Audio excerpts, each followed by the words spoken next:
5년 임기가 보장되어 있는 대통령 기록관장마저 잘라내려는 의도가 궁금합니다.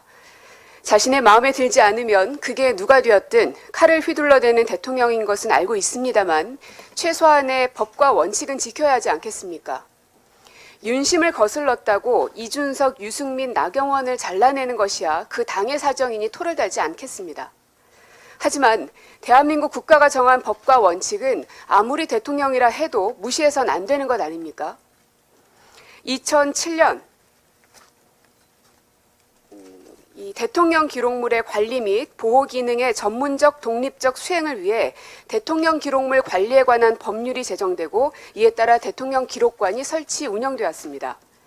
법 제정 당시부터 대통령 기록물 관리에 관한 법률은 대통령 기록관장의 임기를 5년으로 한다고 명시하고 있습니다. 이는 대통령 기록물의 생산과 관리, 보존을 담당하는 대통령 기록관이 정치적으로 독립된 역사를 보존하는 역할을 하기 때문입니다. 그래서 심성보 기록관리학 전문가가 외부 공모를 거쳐서 2021년 9월 대통령 기록관장에 취임한 것입니다.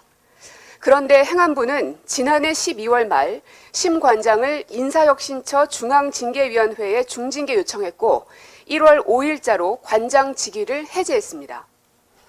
수단과 방법을 가리지 않고 사람 잘라내는 데에는 도같은 정부라지만 대한민국의 역사를 관리하는 일입니다.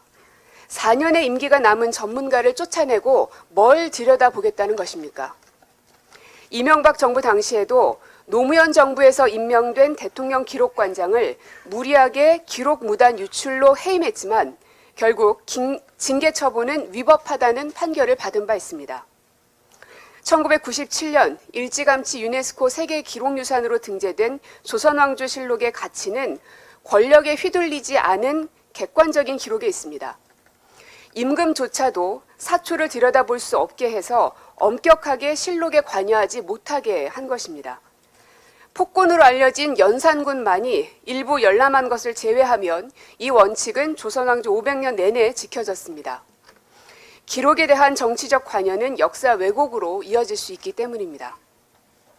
돌아오는 2월 25일은 노무현 대통령의 지정기록물 해제일입니다. 규모는 12만에서 15만 건 정도로 추산되고 있고 15년이 지난 후 처음으로 봉인 해제되는 것이어서 정치, 사회, 학술적으로 의미가 큰 작업입니다. 현 정부의 현재 이 행태는 그동안 내부 직원들을 독려하며 방대한 작업에 준비를 해오던 선장을 바다로 밀어버린 꼴입니다. 역사의 기록만큼은 정치적 잣대와 진영 논리를 철저히 배제하고 엄정하고 중립적으로 관리해야 합니다. 훗날 윤석열 대통령이 연산군의 모습으로 기록되지 않도록 국정을 운영해 주실 것을 부탁드립니다.